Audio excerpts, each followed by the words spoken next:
Self doubt and self doubt.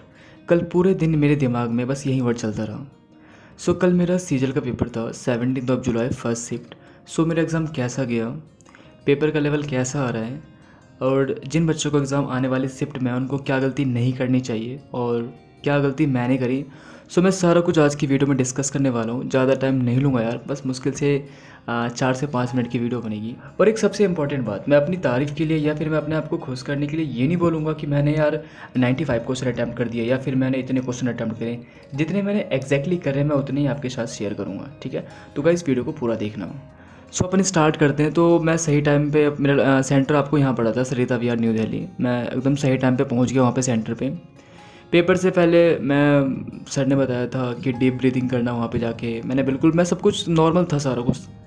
Paper start हुआ। सबसे पहले मैंने जीएस को अटैम्प्ट करा। जीएस में टोटल मैंने फर्स्ट राउंड में 15 क्वेश्चन लगाए एंड इसके अलावा 2 क्वेश्चन ऐसे थे जिनको मैंने मार्क पर रिव्यू कर रखा था क्योंकि उसमें मुझे ऑप्शन में डाउट था, तो मैंने उस क्वेश्चन को लास्ट में करा। यानी कि मैंने टोटल जीके जीएस में आपको 17 क्वेश्चन अटैम्प्ट करा आउट ऑफ 25। एंड उसके बाद फिर नेक्स्ट, अच्छा जीएस का लेवल कैसा था। देखो जीएस जो है ना, पिछली बार के कंपेयर में थोड़ा हार्ड पूछ रहे हैं। इस बार डीप क्वेश्चन ज़्यादा आ रहा है as compared to previous year. Sejal की बात कर रहा हूँ मैं। अगर आप पेपर दोगे ना या आपने अगर पेपर दे दिया है तो आपको मालूम चल गया होगा कि जीएस का लेवल कैसा आ रहा है। प्रीवियस ईयर जैसे बिल्कुल नहीं है, उससे थोड़ा सा उन्होंने लेवल को अप किया है, ठीक है। तो मैंने फर्स्ट राउंड में टोटल 15 क्वेश्चन अटैम्प्ट करे जीएस के। उसके बाद बारी थी इंग्लिश की। तो इंग्लिश मेरे को थोड़ा डाउट था कि यार इंग्लिश में ना, स्पेशली वोकैब की बात कर रहा हूँ, क्योंकि यार वोकैब आप कितना भी पढ़ लो, अगर उन्होंने नया वोकैब दे दिया और अगर आप ऑप्शन से आप उसको एलिमिनेट नहीं कर पा रहे हो तो फिर आपको या तो तुक्का मारो या तो फिर उसको छोड़ दो। तो मेरे को बहुत डर था स्पेशली वोकैब को लेकर, लेकिन सब कुछ सही था। वोकैब जो आया पूरा का पूरा प्रीवियस ईयर बेस्ड था। अगर आपने ब्लैक बुक से करा है तो आपको दिक्कत नहीं आएगी। अगर मैं बात करूँ एरर की, तो एरर थोड़ा सा मॉडरेट लेवल का वो पूछ रहे हैं जैसा मुझे लगा। बाकी क्लोज टेस्ट में 3 तो ईजिली बन गए थे, लेकिन 2 में थोड़ा टाइम लग गया क्योंकि ऑप्शन दोनों के मीनिंग ना मिलते जुलते थे, तो उसमें थोड़ा टाइम लग गया। देन मैंने इंग्लिश में टोटल 23 अटैम्प्ट करे। अच्छा हाँ, फर्स्ट राउंड में मैंने टोटल 21 करे थे। 2 क्वेश्चन मैंने छोड़ दिया था, वो सिनोनिम्स का था और एक एडियम का था। उसमें ना मेरे को आपको ऑप्शन में थोड़ा डाउट लग रहा था, तो उसको मैंने लास्ट में करा। तो फर्स्ट राउंड में मैंने टोटल 21 अटैम्प्ट करे इंग्लिश में। उसके बाद बारी थी किसकी, रीजनिंग की मैं सच्ची बताऊँ 20 क्वेश्चन तो नॉर्मल थे। अगर आप चाहो तो 10 से 12 मिनट में उसको निपटा सकते हो, लेकिन जो 4-5 क्वेश्चन ऐसे हैं जो टाइम टेकिंग थे और देखने में आपको लगेंगे इजी, लेकिन उसी में मैं फंस गया और इस चक्कर में मेरा कम से कम ना 2 क्वेश्चनों में करीब 3 या 4 मिनट के आसपास मेरा बर्बाद हुआ। और ये मेरे को ऐसा लगता है कि मेरी बहुत बड़ी गलती थी। वो एक क्वेश्चन आता है डिजिट चेंज करने वाला, तो उसमें ना मल्टीप्लाई था, तो लेकिन मल्टीप्लाई थोड़ा बड़े नंबर से था, तो मैंने उसको करा। फर्स्ट टाइम पर अटैम्प्ट करा, मैंने 2 ऑप्शन चेक करे तो दोनों में से किसी में नहीं आया और टाइम काफ़ी निकल चुका था क्योंकि मल्टीप्लाई थोड़ा बड़ा था। तो मैंने कहा ये तो हो नहीं रहा, उसको फिर मैंने क्या करा, मार्क फॉर रिव्यू कर दिया। उसके बाद जब लास्ट में उसमें करा तो मैंने गलती क्या करी ना, मैंने फर्स्ट ऑप्शन तो पहले ही कर लिया था, सेकेंड भी पहले ही कर लिया था, थर्ड वापस से स्टार्ट करा, थर्ड में नहीं आया। उस टाइम पे दिमाग काम नहीं कर रहा था कि यार थर्ड में नहीं आ रहा, फर्स्ट में नहीं आ रहा। तो अंदर अंदर पता क्या चल रहा था कि मेरा हो सकता है कि फर्स्ट सही हो या हो सकता है कि मेरा सेकंड सही हो। उस टाइम पे मैंने कुछ गलती कर दी हो, तो इस चक्कर में मैंने क्या करा, फिर से फर्स्ट को फिर से ट्राई कर लिया उस ऑप्शन को, उसमें नहीं आया। तो यार उस क्वेश्चन ने कम से कम मेरा 2 मिनट बोल सकते हैं, हाँ 2 मिनट मेरा पूरा चला गया। तो मेरे को बाद में बहुत ज़्यादा मतलब रिग्रेट सा फील हो रहा था यार, मैंने मतलब कितनी बड़ी गलती कर दी, मेरे को नहीं करना चाहिए था। वो लास्ट में क्वेश्चन मैं छोड़ के आया हूँ, ऐसा नहीं कि भाई आंसर आ गया, नहीं आया आंसर, अब क्या कर सकते हैं। तो एक तो मैंने आपको ये गलती बता दी अपनी जो मैंने गलती करी। एंड मैंने टोटल रीजनिंग में 21 क्वेश्चन अटैम्प्ट करे और हो सकते थे कम से कम 2-3 क्वेश्चन और बन सकते थे, क्योंकि 1-2 क्वेश्चन कैलकुलेटिव था तो वो छोड़ना ही पड़ता मेरे को क्योंकि इतना टाइम नहीं था मेरे पास। बाकी टोटल मैंने 21 अटैम्प्ट करें। अब अपन बात करते हैं मैथ की। तो देखो मैथ का मेरा जो पेपर ख़राब हुआ है ना, मैं बताऊँगा ओवरऑल मैंने कितने अटैम्प्ट करे और मेरे कितने सही हो सकते हैं। तो जो मैं फंसा हूँ आके, जो मतलब पैनिक हुआ हूँ, नर्वस हूँ, मैथ में आके हुआ हूँ, ये 3 सेक्शन तक सब कुछ सही चल रहा था, बट मैथ में आते ही पता नहीं क्या हुआ, समझ में नहीं आया मेरे को।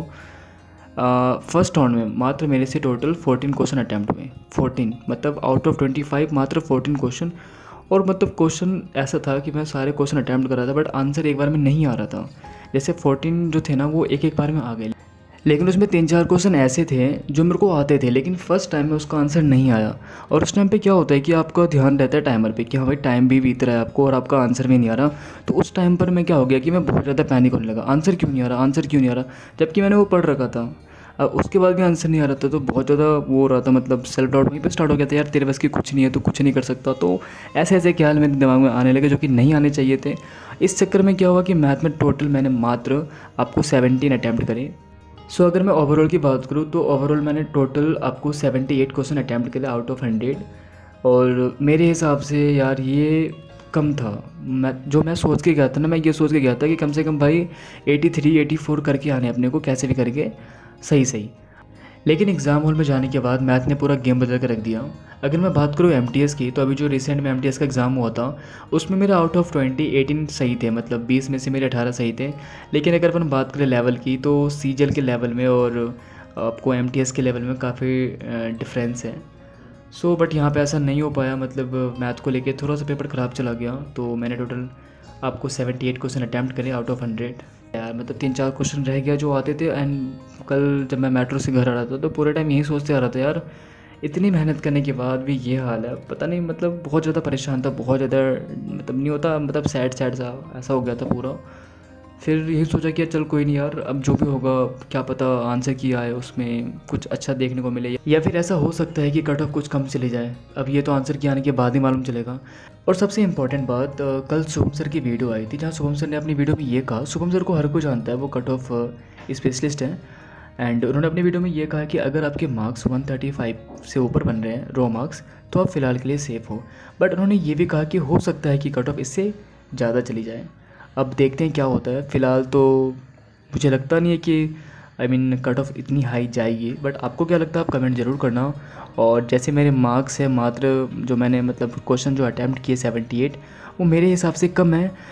मैं सोच के गया था कि कम से कम 85 तक तो अपने को करना है, मतलब 82 से लेकर 85 के बीच, बट ऐसा हो नहीं पाया। बट अपन फिर भी अपना बेस्ट दे के आया। अब मेरे लिए सबसे इंपॉर्टेंट ये है कि मेरे कितने क्वेश्चन गलत होते हैं। अगर मेरे कम से कम गलत होते हैं, मतलब 4 से 5 क्वेश्चन, तो फिर तो अपना चांस है कि अपना प्री निकल जाए। जहाँ तक मेरे को ऐसा लग रहा है कि मेरे मैक्सिमम से मैक्सिमम 5 से 6 क्वेश्चन गलत हो सकते हैं।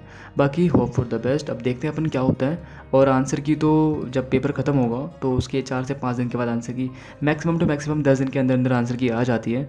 बाकी आप सभी को ऑल द बेस्ट, आप लोग अच्छे से एग्ज़ाम दो। और अगर आपने एग्ज़ाम दे दिया तो आप लोग प्लीज़ कमेंट जरूर करना कि आपने कितने क्वेश्चन अटैम्प्ट किए। चलिए मिलते हैं अगले वीडियो में।